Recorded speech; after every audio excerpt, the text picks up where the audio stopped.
Brilliance Audio. Just a Regular Boy by Catherine Ryan Hyde. Performed by Michael Crouch and Kate Rudd.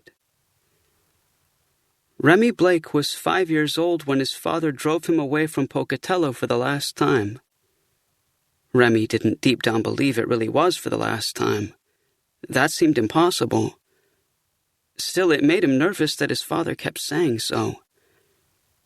"But I can write a letter to Lester," he said, because he had been told there would be no phone. "If I say it out, you'll write it down for me, right?" "Nope." "Why not?" "No mailbox up there." "Can't we just keep driving until we get to one?" "That'd take all day. And what do you think we'd be using for gasoline? Except for a little we brought as an emergency ration, and for the chainsaw there'll be no gas." "We could just go to a gas station like we do at home."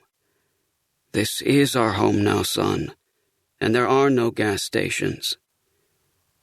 Remy squirmed in his seat, telegraphing the discomfort he'd been trying so hard to hide. He always wanted his father to be proud of him, which meant he had to be tough and brave. But Lester was his best friend, had been since they were both learning to walk, and it was hard. "Why can't I call him on your cell phone?" His father laughed. During the time Remy hoped he would answer the question, his father took a pack of cigarettes out of the pocket of his flannel shirt. He shook one out and lit it from the glowing tube of cigarette lighter he'd popped out of the trunk's dashboard. The windows were both down, which whipped Remy's hair into his eyes, but it was worth it not to have to breathe much of that awful stuff. "There's no reception up there," Remy's father said at long last, "because there are no cell towers." Remy wondered sometimes if the long pauses before answers were his father's attempt to get Remy to figure things out on his own. But he was never right at the edge of understanding, so he hoped that wasn't it. "What do they have up there?" Remy asked. It was a brave act, because his tone of voice made it clear that the question straddled a line, doubling as a complaint. "Son," his father said, in that voice he used to make a proud speech, "up there in our new home, we'll have the most important thing a person can have. Freedom. And the greatest freedom there is, well, that's got to be the freedom to survive what's coming. If you don't survive, then you got nothing. Nothing's more important but that you survive." Remy had never asked his father what was coming. He didn't figure it was anything he wanted to know. Remy was fast asleep when they arrived. His father had to shake him awake.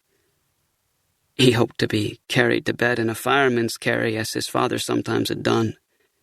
Instead, he was set on his feet and expected to march. It was an omen of what was to come, though he only knew so as a vague sensation at the very back of his mind. He didn't know anything about the place yet, because it was dark. Weirdly dark.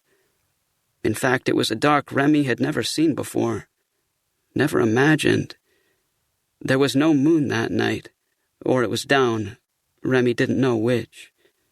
There were no streetlights anywhere, no lights from a neighbor's porch, because, he would later learn, there were no neighbors.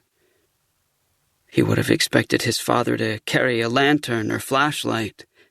He felt sure he had seen such things being packed. Instead, his father only lit wooden matches from a box, one after the other, creating a tiny point of light for them to follow. It was cold and completely still. In time, and in a moment of fumbling in between matches, Remy saw the vague outline of a doorway as they passed through it, and felt his feet touch down on wooden boards, a relief from the sense that his new world was nothing but hard dirt.